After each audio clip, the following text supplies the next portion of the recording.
Olá a todos, bem-vindo ao curso de extensão do Instituto Federal de São Paulo, campus Capivari, intitulado Enem para Todos, Resolução de Questões e Revisão de Conteúdo. Eu sou a professora Ana Carolina Balbino, professora de História aqui no campus Capivari, e vou explicar um pouquinho para vocês aqui como vai funcionar o nosso curso, tá? Ao longo das próximas semanas, vocês terão disponíveis aqui pela plataforma sempre material de duas maneiras diferentes. Uma aula de revisão do conteúdo em si e uma aula onde eu vou com algumas questões selecionadas e resolvendo essas questões com vocês e trabalhando um pouco mais. Bom, esse curso é focado principalmente no Enem, mas nós também vamos fazer a resolução de algumas questões das universidades que caem nos vestibulares das principais universidades paulistas, a USP, a Unesp e a Unicamp. E vamos dar uma olhada nos conteúdos que muitas vezes são conteúdos comuns, né? Esses vestibulares acabam cobrando conteúdos bastante parecidos, ainda que de formas diferentes. Então, o nosso objetivo aqui é a gente conseguir revisar esses conteúdos, mas é também a gente olhar como eles se apresentam dentro das questões.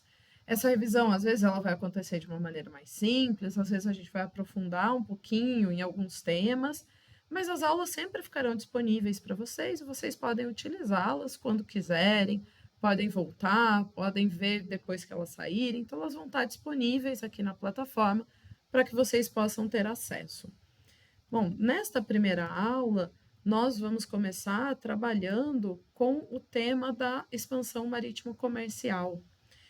Ele é um dos principais temas que vem sendo pedido quando a gente trata de Idade Moderna, né? A Idade Moderna é um dos principais períodos históricos que vem sendo cobrados nos grandes vestibulares, no Enem e nos vestibulares das universidades paulistas.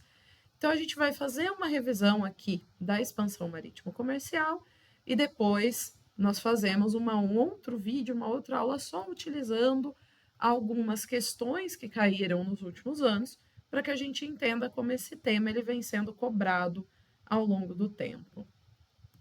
Quando nós pensamos em expansão marítimo-comercial, é importante que a gente pense em que momento histórico ele acontece, né?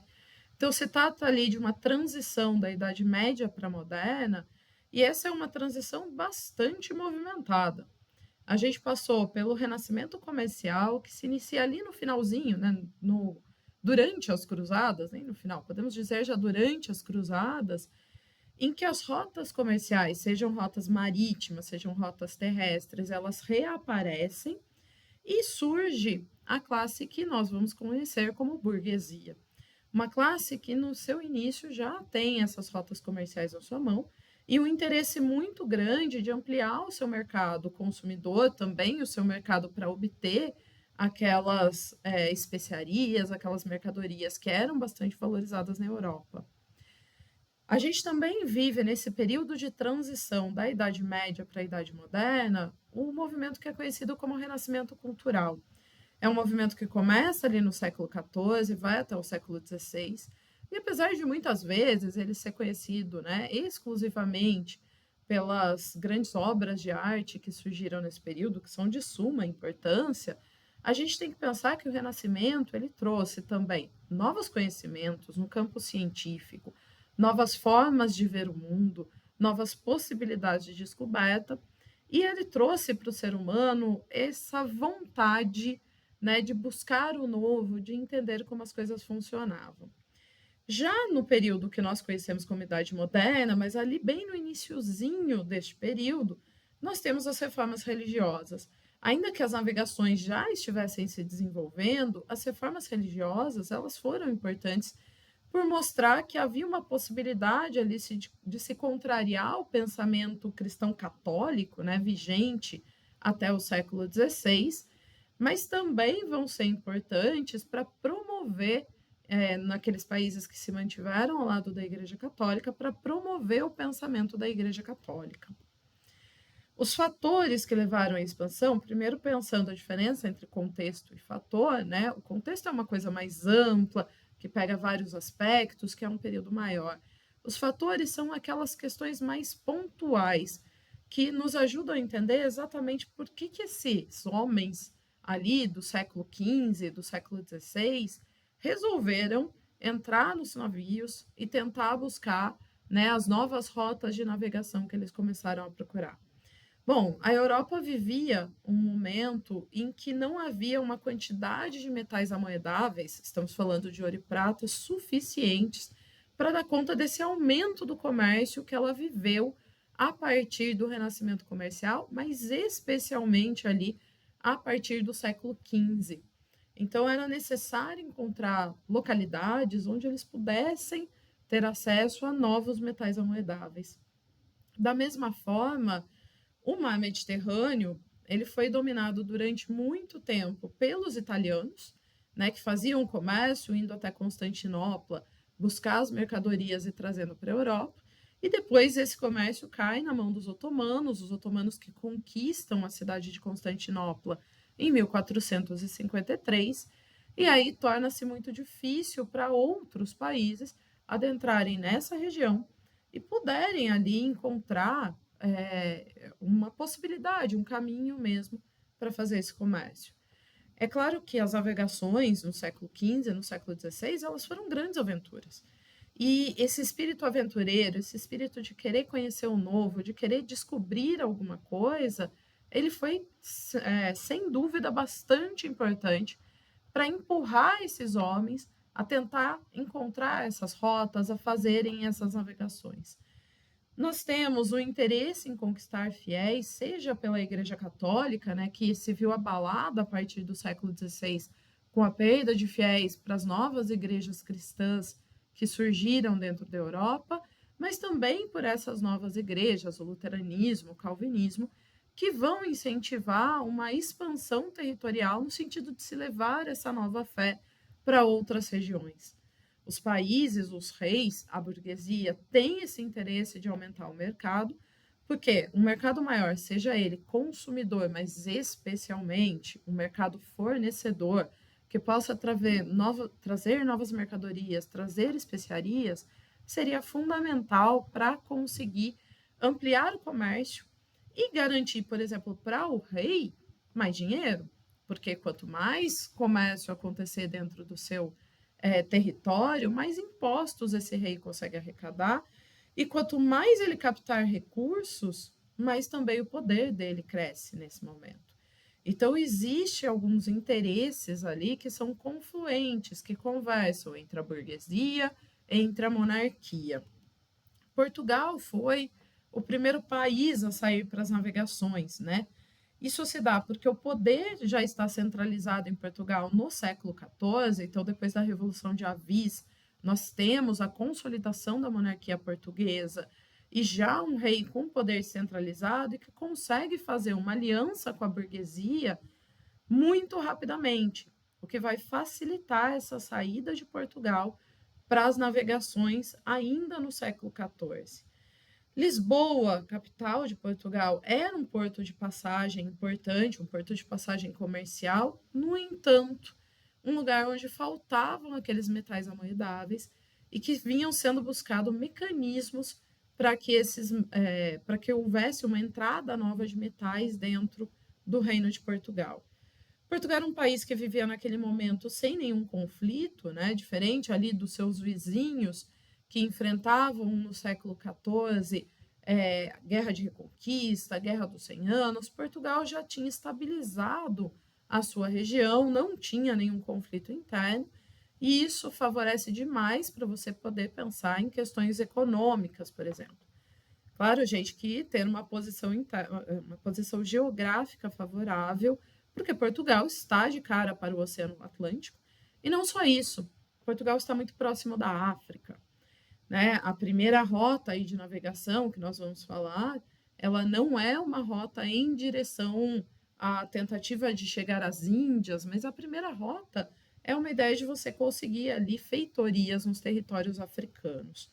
Portugal era um país que tinha uma experiência em navegação, né, uma experiência advinda não só da pesca, que foi uma atividade econômica importante para os portugueses, mas também de uma tradição de navegadores que estiveram na região ao longo do tempo.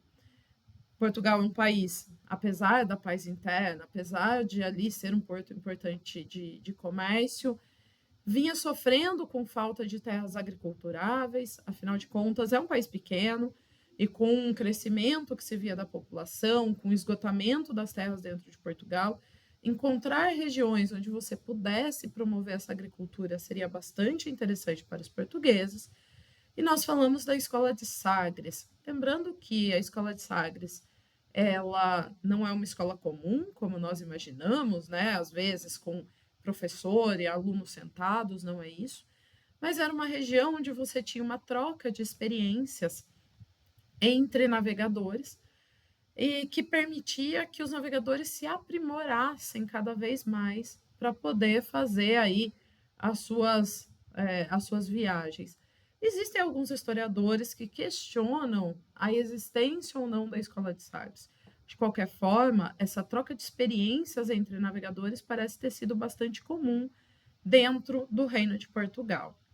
Como eu disse, o primeiro objetivo dessas navegações, que se iniciam no século XIV, são a conquista de feitorias no litoral africano.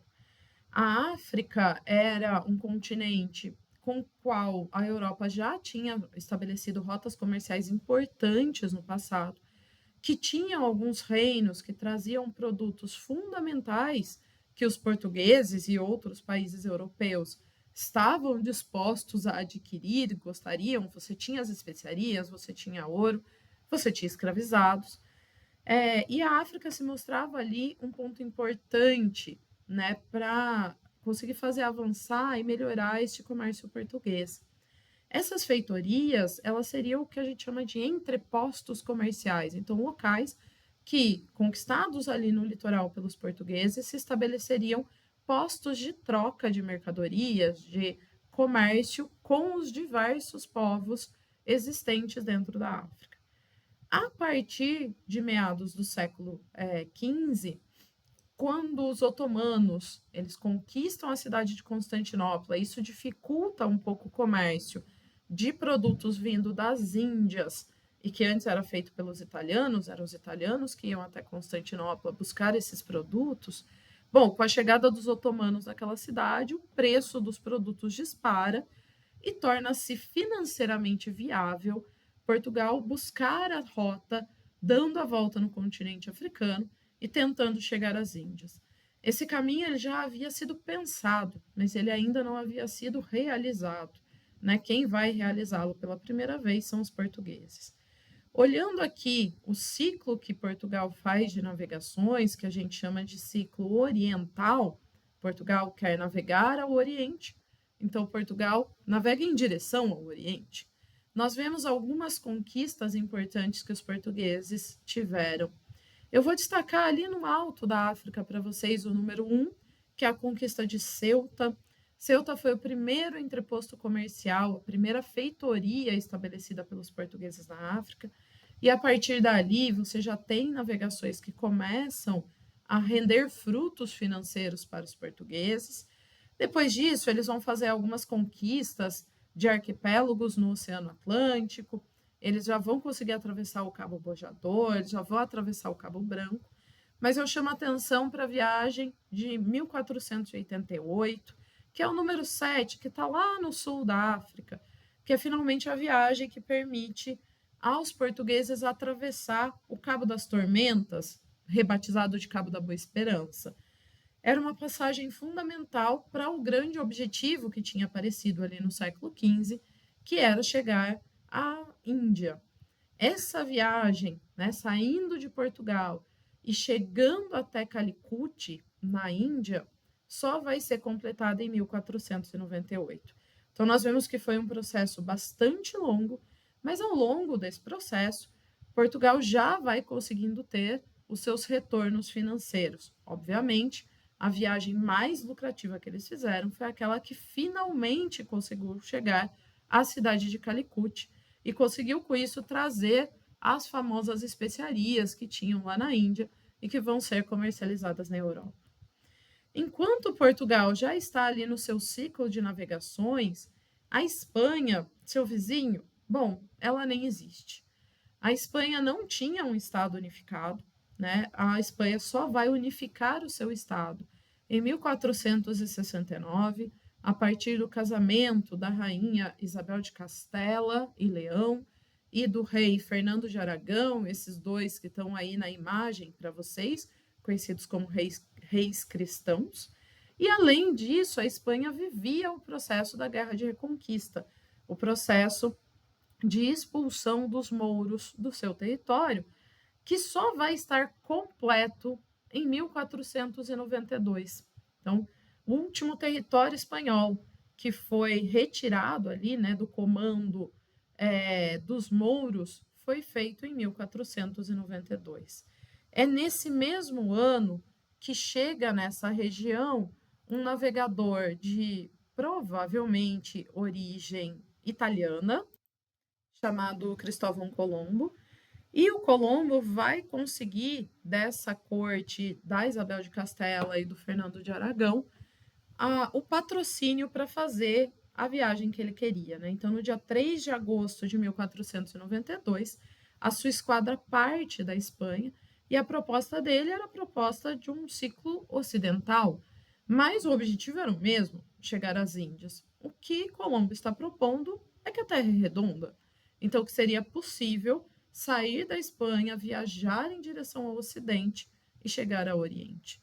Colombo tira essa sua proposta a partir de leituras que ele fez de navegadores, inclusive a leitura da obra do Marco Polo, um navegador italiano que teria supostamente feito este caminho que Colombo está propondo ali. Para surpresa de muitos, pouco mais de 2 meses depois da sua saída da Espanha, em 12 de outubro de 1492, Colombo avista terra. Ele vai chegar na região que hoje sabemos se tratar das Antilhas, né? Região ali no Caribe, na América Central. O próprio Colombo vai fazer uma série de viagens, vocês podem ver aqui as muitas viagens que Colombo fez em direção à América, mas ele não vai entender que isso aqui se tratava de um novo continente. Para ele, para Colombo, ele havia realmente completado uma viagem de circunnavegação, ele tinha conseguido chegar à Ásia e ele buscava ali os caminhos para chegar às riquezas, para chegar às especiarias. Quem vai nos ajudar a entender, ou ajudar aqueles homens, né, a entender que se tratava de uma nova descoberta, da descoberta de um continente desconhecido para os europeus, foi o navegador Américo Vespúcio, que em 1502 veio para a América e fez a navegação pela costa americana. E ali ele percebe que se tratava de um novo continente. Né? Nós ainda temos a viagem feita pelo Fernão de Magalhães e pelo Sebastião Elcano, que foi a primeira viagem, aí sim, de circunnavegação. A partir da descoberta da existência do Oceano Pacífico, foi possível pensar essa possibilidade de uma viagem dando a volta na Terra, o que foi completado em 1522. Fernão de Magalhães e Sebastião Elcano são dois navegadores fundamentais para provar que a teoria do Colombo não estava errada. Nós temos aqui algumas rotas marítimas espanholas e portuguesas, né? E nós vemos que essas rotas elas se misturam, que de alguma forma está todo mundo ali passando por territórios próximos. E claro, isso vai gerando algumas crises. Os primeiros impérios, gente, quando eles são formados, eles são bastante pequenos e bastante desconhecidos. Esses impérios, eles, né, vão crescendo ao longo do tempo. Então, em laranja, aí você consegue ver territórios, zonas de influência, áreas coloniais dominadas por Portugal. E em verde, você consegue ver as áreas coloniais dominadas pela Espanha. Claro, esses territórios vão se tornar muito maiores ao longo do tempo. Mas aqui a gente vê o início dessas navegações, o início desses impérios trazido por essas navegações. Tudo bem? Claro que isso vai gerar uma rivalidade muito grande entre portugueses e espanhóis. Era preciso demarcar esses territórios, uma vez que portugueses e espanhóis, eles buscavam riquezas, então eles queriam ter claro qual era a sua zona de influência. Quando a Espanha, na viagem de Colombo, anunciou que teria chegado às Índias, é 1492. Bom, Portugal já tinha ultrapassado o Cabo da Boa Esperança, mas ainda não tinha chegado a Calicut. Então, imediatamente, Portugal ficou muito atento. Como assim? Comecei as viagens muito antes e os espanhóis vão chegar, né, nas riquezas das Índias antes de mim? Esses atritos chegam próximos de gerar uma guerra mesmo entre esses povos. E por isso é proposto, em 1493, mediado pelo Papa Alexandre VI, uma divisão. Ela ficou conhecida como Bula Intercoetera. A proposta feita pelo Papa é que se marcasse uma linha imaginária a partir de 100 léguas a oeste de Cabo Verde. Pensando nisso, tudo que tivesse desta linha imaginária em direção ao oeste seria espanhol. Desta linha imaginária em direção a leste seria português. Se nós fizermos o trabalho de traçar essa linha, nós vamos ver esta primeira linha que está demarcada aqui para vocês, tá? Nós vemos que Portugal ganhou basicamente territórios que eles já tinham, território de Madeira, território de Açores e o próprio território de Cabo Verde e o Oceano Atlântico. Enquanto aqueles territórios, né, nos quais Colombo tinham chegado, estavam todos na área espanhola. E aí o rei de Portugal, Dom João II, não aceitou esse tratado, ameaçou iniciar um conflito com a Espanha e, diante disso, a Espanha reviu o tratado junto com Portugal e surge aí, em 1494, o famoso Tratado de Tordesilhas.